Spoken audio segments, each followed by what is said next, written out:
Je suis heureux de revenir dans votre assemblée et je crois que le Seigneur va bénir son peuple et bénir tous ceux qui s'attendent à lui. Ouvrons la Bible dans l'évangile de Matthieu au chapitre 15. Matthieu chapitre 15. Et on va lire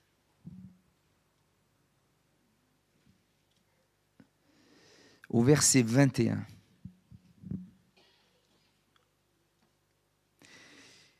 Jésus étant parti de là, se retira dans le territoire de Tyr et de Sidon. Et voici une femme cananéenne qui venait de ces contrées, lui cria « Aie pitié de moi, Seigneur, fils de David. Ma fille est cruellement tourmentée par le démon. » Il ne lui répondit pas un mot. Et ses disciples s'approchèrent et lui dirent avec instance « Renvoie-la, car elle crie derrière nous. » Il répondit « Je n'ai été envoyé qu'aux brebis perdues de la maison d'Israël. » Mais elle vint se prosterner devant lui, disant « Seigneur, secours-moi. » Il répondit « Il n'est pas bien de prendre le pain des enfants et de le jeter aux petits chiens. » « Oui, Seigneur, dit-elle, mais les petits chiens mangent les miettes qui tombent de la table de leur maître. » Alors Jésus lui dit « Femme, ta foi est grande. Qu'il te soit fait comme tu le veux. » Et alors même, sa fille fut guérie. Amen. Nous voyons ici Jésus qui est dans l'admiration devant cette femme. Vous savez, c'est rare que Jésus soit en admiration. Jésus ne se laisse pas impressionner par quelque chose. Jésus pourrait être devant un exploit humain, pourrait être devant des réalisations extraordinaires de l'homme. Tiens, le château de Versailles. Je suis sûr qu'il y en a qui sont allés visiter le château. Nous, quand on y va, on est impressionné. Wow, ça fait une grande maison, hein? Si on voit la tour Eiffel, vous y êtes monté? Compter les marches, il fallait le faire. Hein? Toute cette masse de ferraille, et puis pas aujourd'hui, il y a bien des années. Jésus est en admiration devant cette femme. Jésus ne serait pas en admiration devant ces choses, mais devant cette femme. Ta foi est grande. Et parfois devant certaines situations, et comme ici, Jésus dit « Oh !»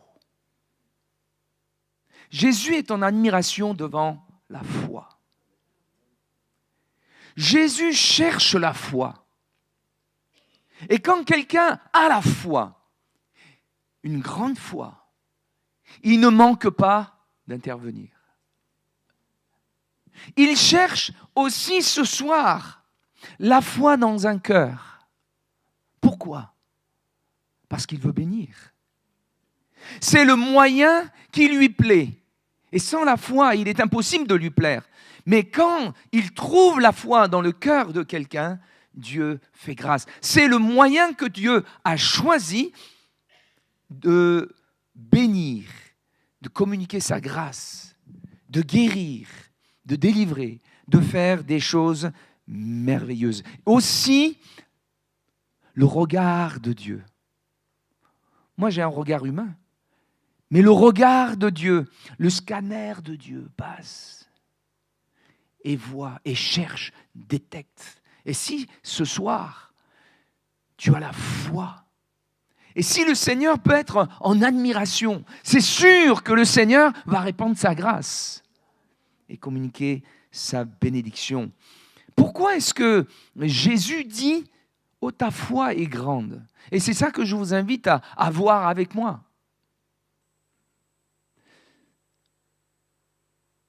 Jésus dit que sa foi est grande parce qu'elle croit dans l'efficacité de la prière. Vous avez vu que cette femme est venue prier Jésus. Elle a même crié au Seigneur, « Fils de David, aie pitié !» La prière, c'est une manifestation de la foi.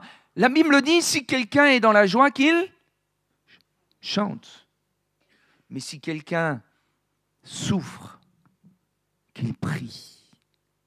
Et dans la prière, par la prière, tu peux t'approcher de Dieu. Par la prière, et la prière ne consiste pas à simplement demander, mais la prière consiste à recevoir, à prendre, qu'il prie. Aussi, si quelqu'un est dans la souffrance, dans les besoins, dans les peines, oui, qu'il prie ce soir, que tu sois en prière. La prière n'est pas une question de formule. La prière n'est pas une question de savoir faire de belles phrases. La prière n'est pas une récitation. La prière n'est pas un programme religieux. Non, la prière, c'est le cri d'un homme, le cri d'une femme. C'est quelqu'un qui répand son cœur. Avec ses mots, avec ce qu'il y a dans son cœur, de le répandre devant le Seigneur. Et la Bible dit, quand un malheureux crie, l'Éternel entend. Oh, combien, par la prière, nous pouvons vivre des choses étonnantes et puissantes. Élie prie et il commande. La pluie s'arrête. Il prie au bout de 3 ans et la pluie descend. Oui, la prière est une arme puissante. C'est une expression de la foi. Oh, ta foi est grande. Cette femme prie le Seigneur. Pourquoi est-ce que Jésus dit que sa foi est grande? Parce que elle croit dans l'amour de Jésus. Elle croit qu'elle sera entendue. Vous savez que Jésus ne fait pas de différence entre les personnes. Qu'il soit grand, petit, qu'il soit intelligent, analphabète, qu'il soit riche, pauvre, quelle que soit la couleur de sa peau, son arrière-plan. Ici, il y a toutes les couleurs. Qu'il soit blanc, noir, jaune, s'il y avait vert, peut-être bleu, marron, beige, je ne sais pas, toutes les couleurs. Vous savez que cette femme, elle est cananéenne. Et pour les Juifs, elle était repoussée, elle était rejetée, elle était considérée comme impure. Mais elle croit que Jésus va l'accepter. Amen. Les hommes peuvent mettre bien des barrières, mais au regard du Seigneur, oui, nous sommes tous importants à ses yeux et le Seigneur veut tellement faire grâce. Encore faut-il croire dans son amour, dans le moyen que Dieu a donné de bénir. Dieu a tant aimé le monde qu'il a donné son Fils. Et l'envoi de son Fils est la preuve de l'amour de Dieu et il est l'expression du cœur de Dieu. Jésus est l'image du Père et manifeste le cœur de Dieu. Cette femme a entendu des choses sur Jésus. Aussi, elle vient. Et quand bien même, vous avez vu, les disciples, parce qu'elle est étrangère, ils ont dit, elle a été repoussée. Seigneur, renvoie-la. Non, elle croit que le Seigneur Jésus l'aime. Elle croit dans l'amour de Dieu. La Bible dit, quand les montagnes s'éloigneraient, quand les collines chancelleraient, mon amour ne s'éloignera point de toi. Vous avez vu déjà une montagne s'éloigner? Vous avez vu une montagne bouger comme ça et le Seigneur dit, quand bien même les montagnes s'éloigneraient, mon amour pour toi ne s'éloignerait pas. Mais est-ce qu'on le croit? Est-ce que tu crois que Dieu t'aime? Est-ce que tu crois que Dieu s'intéresse à toi? Cette femme, bien qu'étrangère, bien qu'elle soit étrangère aux promesses de Dieu, elle a cru sur ce qu'elle a entendu. Et elle vient vers Jésus parce qu'elle a un problème. Elle a une difficulté. Elle a un souci. Elle est courbée. Oui, elle prie, elle crie à Dieu, elle croit dans l'amour de Dieu et sa foi est grande parce qu'elle croit dans la puissance de Jésus. Non seulement que Jésus l'aime, mais aussi parce que Jésus a la puissance d'intervenir et de régler son problème. Sa fille était tourmentée, son enfant était tourmenté par le démon. Nous sommes limités. Les êtres humains sont limités et nous pouvons avoir nos programmes, nos pensées, nos projets. On peut tout avoir préparé. Et bien souvent, les choses ne se passent pas toujours comme on a pensé. Les choses nous échappent. On ne maîtrise pas. Les choses dérapent. On ne contrôle pas les choses de la vie. C'est lui qui est au contrôle de toutes choses. Et cette femme croit. Elle croit que Jésus a la puissance de régler son problème. Nous sommes comme un microbe. En fait, même devant un microbe, regardez l'histoire de Covid. Vous l'avez vu, le Covid? Moi, je ne l'ai pas vu, je ne le vois pas. C'est tellement petit et microscopique. Et pourtant, le monde a été paralysé. Qu'est-ce que l'homme? Nous sommes si faibles, si fragiles. Mais il y a un grand Dieu, un Dieu tout-puissant, un Dieu qui peut calmer la tempête, un Dieu, oui, qui chasse les démons, un Dieu qui a la solution aux situations. Je pensais tout à l'heure, en pensant à cette réunion, ce jeune, parce que je vois qu'il y a pas mal de jeunes ici, d'ados qui grandit dans l'église, qui entend toujours la parole de Dieu et qui se dit « Ah, ben j'aurai le temps. J'aurai le temps de venir à Jésus. J'aurai le temps de me donner à lui. Je veux un peu profiter, je veux un peu m'amuser, je veux... » Voilà. Et je me rappelle de ce jeune, je crois à l'âge de 15 ans, s'amusait avec une lame de rasoir dans sa bouche. Il faisait comme pour s'amuser. Puis sans faire exprès, il a avalé la lame de rasoir. Une lame. Dans la panique, qu'est-ce que je vais faire? Qu'est-ce que vous feriez? Qu'est-ce qu'il faut faire? Il faut aller à l'hôpital, je ne sais pas. Et bien, ce jeune homme, qui connaissait l'évangile, qui était sympathisant, qui suivait les parents, etc., il a crié à Dieu.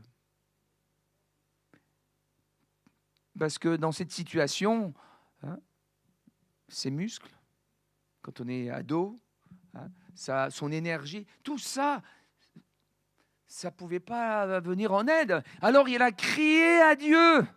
Il savait que Dieu était tout-puissant. Et il s'est donné au Seigneur à ce moment-là. Il est venu au Seigneur comme ça. Et est devenu serviteur de Dieu même.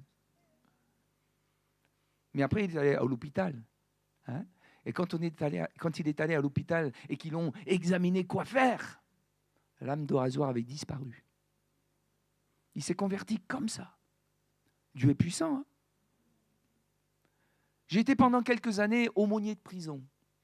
Et je vous avoue que quand l'homme souffre et dans l'impasse et dans la difficulté, c'est là qu'il crie à Dieu. Et je me souviens de cet homme avec qui acceptait, qui ouvrait son cœur à l'évangile. Alors je l'ai invité à lire la Bible. Et on a prié ensemble. Il me dit, mais je ne peux pas lire parce qu'il était soudeur dans son métier, dans sa cellule, donc il était là. Même si je lui donne une Bible, il ne peut pas lire. Et ses yeux étaient abîmés. Alors je dis, on va prier le Seigneur. Il m'a dit, mais j'ai commandé, je suis passé à la visite médicale, j'ai commandé les lunettes et les lunettes doivent venir. Et on va prier le Seigneur. quand les lunettes sont arrivées, il ne pouvait plus lire parce que le Seigneur l'avait guéri. Il dit, je mets mes lunettes, mais je n'arrive pas à lire. Mais en fait, il enlève ses lunettes et il arrive à lire. Dieu est puissant. Hein? Oui, il est puissant. Et cette femme, elle a dû entendre que Jésus guérissait les malades, faisait marcher le paralytique, le boiteux, ouvrait les yeux des aveugles, purifiait les lépreux. Elle a entendu ces choses. Alors, par rapport à son enfant et sa situation familiale, eh bien, elle est venue vers Jésus et elle a cru que Jésus est puissant, qu'il a autorité sur toute situation. Est-ce que tu crois? Est-ce que tu crois que Jésus est assez grand? Oh, il n'agira pas toujours comme toi, tu planifies. Il n'agira pas toujours comme toi, tu as pensé, comme toi, forcément, le demande ou tu le commandes. Non, il a sa manière de le faire. Mais ce qui est sûr, c'est qu'il est le roi des rois, le Seigneur des seigneurs, celui qui a autorité sur toute situation. Sa foi est grande. Pourquoi? Parce qu'elle croit que Jésus délivre. Parce qu'ici, son problème, c'était un problème spirituel. C'est que son enfant était tourmenté par le démon. Ah! Parfois, c'est un problème spirituel.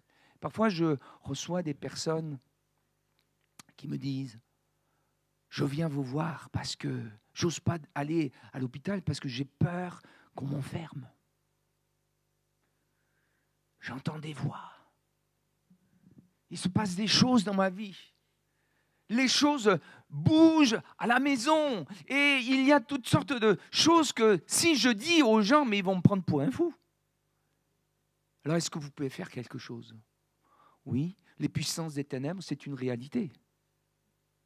Et en venant ici, j'entends dire que ici aussi, il y a des puissances des ténèbres. Et face à ces puissances des ténèbres, comment faire face? Ce n'est pas la matière, ce n'est pas les molécules, ce n'est pas une pilule qui peut régler ceci. Face à un problème spirituel, il faut un moyen spirituel.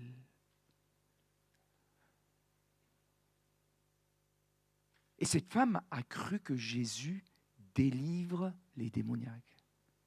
Je me rappelle, oh oui, même en métropole, partout, les puissances des ténèbres sont à l'œuvre.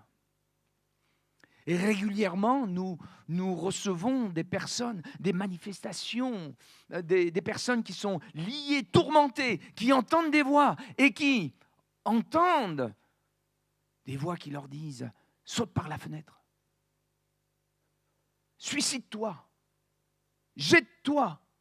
Ça ne vaut pas la peine de vivre. » Je me rappelle de ce policier, lorsque nous avons quitté la ville de Salon. Il est venu, il avait entendu parler de notre église et de ce qui se faisait. Il me dit, voilà tout ce que j'ai. Belle maison, belle situation, belle voiture, enfin tout, piscine, belle famille, etc. Et il me dit, j'ai de la richesse, j'ai amassé tout ça. Mais je veux mourir. Ça ne va pas. Personne ne peut venir m'aider. Il entend, il est troublé des voix et la seule chose qui l'obsède, c'est l'idée de mort. Il y avait un esprit de mort qui le tourmentait. Est-ce que vous pouvez faire quelque chose pour moi? Oui, Jésus peut faire quelque chose. On peut prier le Seigneur Jésus. Nous avons prié, invoqué le nom de Jésus et Jésus a autorité sur les démons. Amen. Cet homme a été délivré, ceci a été terminé. C'était presque une des dernières semaines où on était sur Salon, on devait partir. Et quand il a su que nous étions mutés, il est venu avec un carton de vin du coin pour nous faire cadeau. J'espère qu'il a suivi par la suite. Mais le Seigneur est celui qui délivre. Et je ne sais pas, mais il y a une accélération de ces choses ces derniers temps. Et ces derniers temps, nous, sur Toulouse, régulièrement, nous voyons de ces manifestations des gens tourmentés qui ne savent plus comment faire. Et je me rappelle une dernière... Vous savez que le diable est un menteur. Une fois, il y a quelqu'un qui était là, qui se manifeste. Et quand nous prions, nous prenons autorité au nom de Jésus, il y en a qui résistent. Et je me rappelle de ce démon même qui disait « Je pars, je pars ». Mais vous savez que l'ennemi est un menteur, il ne partait pas du tout. Il a fallu qu'on combatte, il a fallu qu'on bataille, qu'on prie. Mais au final, Jésus est vainqueur. Amen. On finit par louer. Ces personnes se donnent au Seigneur et deviennent des adorateurs. Le Seigneur est le grand vainqueur. Jésus délivre. Elle croit que Jésus délivre. Sa foi est grande parce que elle persévère. Jésus n'a pas répondu. Vous savez, quand on a parlé de la prière tout à l'heure, mais Jésus ne répond pas instantanément. Jésus ne répond pas au tac au tac. Il voit si on est vraiment sincère, si vraiment on a la foi, si vraiment on croit. Et ça se voit par la persévérance. La prière persévérante. La prière persévérante de la foi. C'est elle qui est efficace. Elle persévère. Jésus n'a pas répondu. Mais elle va crier encore. Elle va continuer. Elle n'a pas abandonné.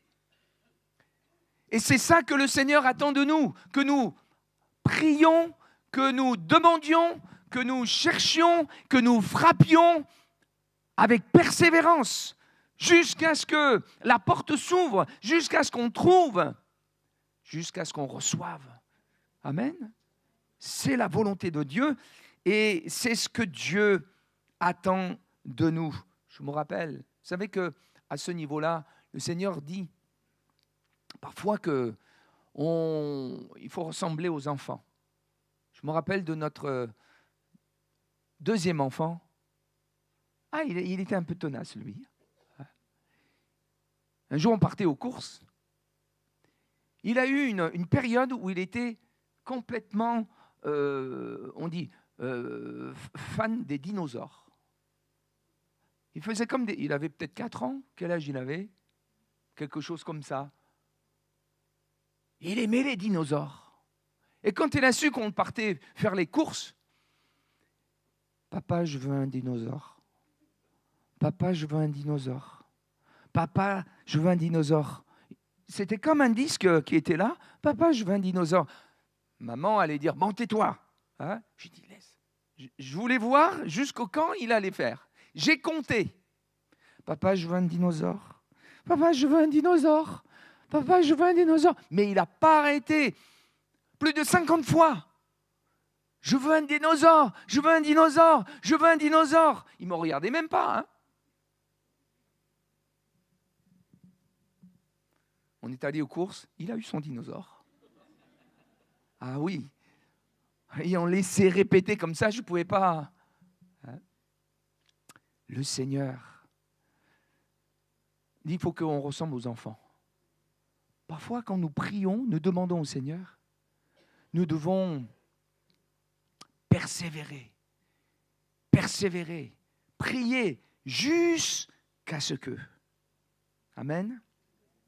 Et le Seigneur le fera. Le Seigneur aime faire grâce. Le Seigneur, mais il attend la foi. Vous voyez, j'ai reçu là, à l'instant. Je pensais à quelqu'un qui s'est converti vraiment récemment, ces dernières semaines-là. Et quand elle est venue à l'évangile sur Toulouse, hein, elle me raconte ce qu'elle a fait. Puisqu'ici, on est face à une femme qui a un problème démoniaque. Et quand elle me parle de tous ces difficultés, le chaos dans sa vie, etc. On sonde un petit peu qu'est-ce qui se passe dans sa vie, etc. Est-ce que vous n'avez pas touché les choses occultes, sorcellerie, etc. Elle me dit, oh ben si, elle me dit, j'ai tout fait. Ah ben voilà. Et quand on s'est vu, elle m'a sorti, et je lui ai demandé, là, juste avant de venir, est-ce que tu peux m'envoyer, parce que moi je ne me rappelais plus, hein, voilà tout ce qu'elle a fait. Le Reiki, 3e degré, maître Reiki, l'énergie universelle, le chamanisme, le tarot, les cartes, le béline, les cartes, le pendule, la prière numérologie, le quantique, le magnétisme, l'écriture automatique, les constellations familiales, le Lao Chi message du ventre avec l'aide des anges. Mais attendez, elle a ouvert un sac, elle avait tous les diplômes qu'elle avait obtenus dans tout ça. Donc elle était franchement bien engagée dans tout ça. Mais il fallait voir sa vie. Comment le diable s'est déchaîné dans sa vie. Tout est sa vie familiale, tout est chaotique. Parce que l'ennemi vient pour voler, détruire, égorger. Et là, quand elle m'a raconté tout ça, elle m'a dit, dis donc, il y en a un paquet là. Hein, il y a un paquet de ténèbres sur sa vie. Mais nous avons prié le nom de Jésus. Et Jésus est assez grand. Pour Jésus, un mot de sa part, une action de sa part suffit pour délivrer. Et j'ai vu cette femme se repentir de ses péchés, de réaliser que c'était vraiment offenser Dieu et ce qu'elle avait fait était grave. Et au dernier jeûne et prière, c'était juste avant qu'on vienne, je la voyais comme ça. Elle n'est pas baptisée encore.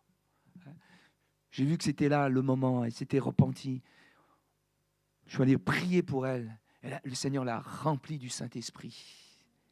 Oui, le Seigneur l'a touchée, délivrée. Oui, le Seigneur est grand. Mais pour cela, il faut croire que le Seigneur est le Seigneur de la délivrance. Et le Seigneur est en train de mettre de l'ordre dans sa vie. Oui, pour cela, il faut croire que Jésus est celui qui délivre. Il faut croire que Jésus est grand et qu'il a l'autorité pour nous en délivrer, qu'il faut persévérer vers lui. Sa foi est grande, vous savez, parce qu'elle est humble. Quand elle a dit, il ne lui répondit pas un mot. Et les disciples se sont approchés de Jésus pour lui dire, renvoie-la. Cette femme, elle a tout entendu. Jésus ne répond pas et les chrétiens qui l'entourent, les disciples, entre guillemets, renvoie-la. Elle nous casse les oreilles. C'est une Cananéenne. Et en plus, Jésus dit, j'ai été envoyé qu'aux brebis perdues d'Israël. Mais il n'est pas bon de prendre le pain des enfants et de donner aux chiens et les comparer à un chien. Et elle aurait pu dire, mais c'est ça les chrétiens. Repousser, et puis de la part de Jésus, me traiter de chien, elle aurait pu être susceptible. Elle aurait pu être touchée dans sa fierté et de dire, si c'est ça, je m'en vais. Non. Elle a dit oui, mais les chiens, ils prennent les miettes qui tombent de la table de leur maître. Une miette de ce pain, une miette de ta bénédiction, une miette de ta nourriture me suffit, Seigneur. Elle est humble. Oui. Et le Seigneur dit, oh, ta foi est grande, qu'il te soit fait comme tu veux. Comment est-ce que vous auriez réagi Quelle aurait été votre foi à ce moment-là, dans cette situation? Mais cette femme, ce qu'il comptait, c'est de venir à Jésus. Elle croyait dans son amour.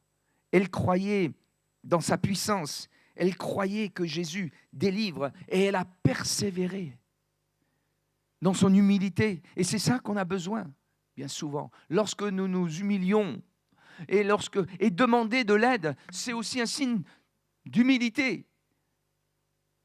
Souvent on dit, je peux m'en sortir tout seul. Je suis assez grand, je suis assez fort. Mais lorsque on s'humilie devant Dieu, oui, le Seigneur fait grâce. Il répond à nos prières. Il répond à nos besoins. Je me rappelle une sœur qui est venue me voir. Elle avait les larmes aux yeux, elle était vraiment tellement triste. Elle me dit, voilà, mon mari, il fait vraiment n'importe quoi. Il fait que boire. Tout son argent, il le dilapide. Des fois, je suis appelé en pleine nuit, il faut que j'aille le chercher. Il est tombé ivre-mort dans le caniveau, dans le trottoir. Il faut que j'aille le ramasser une fois, 2 fois. Je n'en peux plus. Alors je lui ai dit, mais qu'est-ce qu'on peut faire? Il faut qu'on aille demander à Jésus. Il faut qu'on l'aide. Il faut qu'on demande l'aide.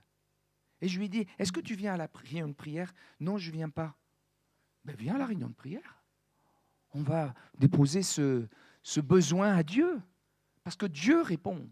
Dieu répond à la prière persévérante de la foi. Parce que Dieu change les situations. Mais pour ça, il faut que tu manifestes ta foi. Il faut que tu viennes à lui et que tu demandes.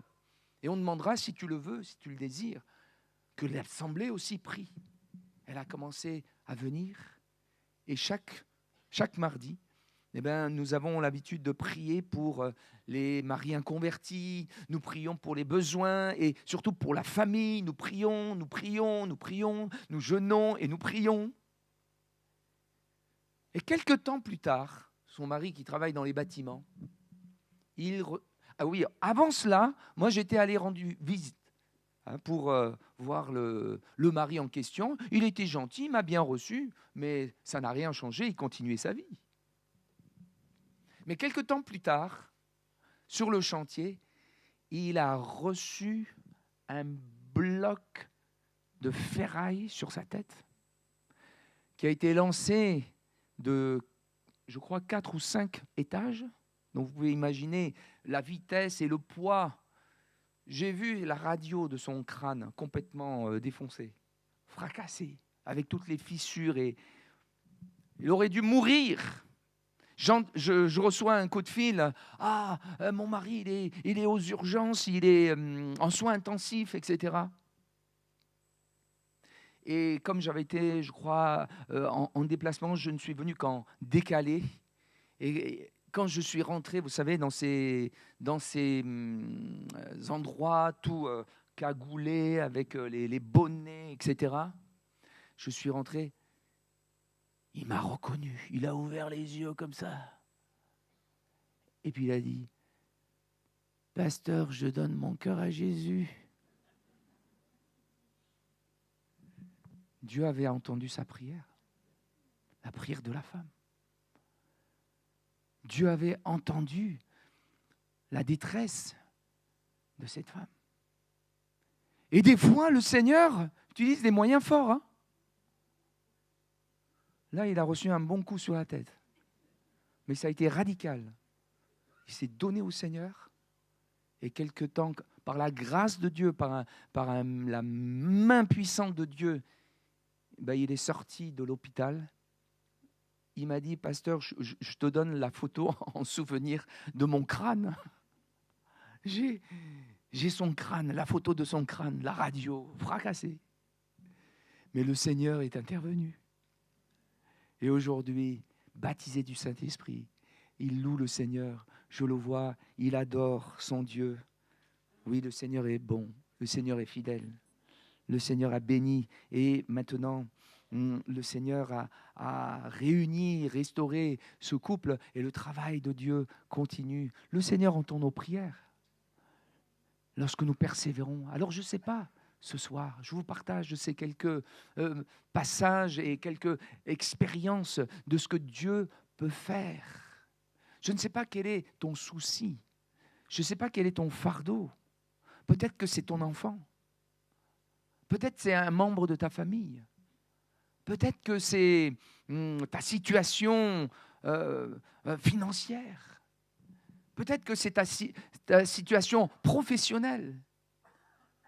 Je ne sais pas quel est ton besoin, mais le Seigneur cherche la foi pour pouvoir te bénir, te relever, te consoler, te guérir, te relever et te secourir. Le Seigneur est vivant, il est présent au milieu de nous. Je le crois de tout mon cœur. Amen.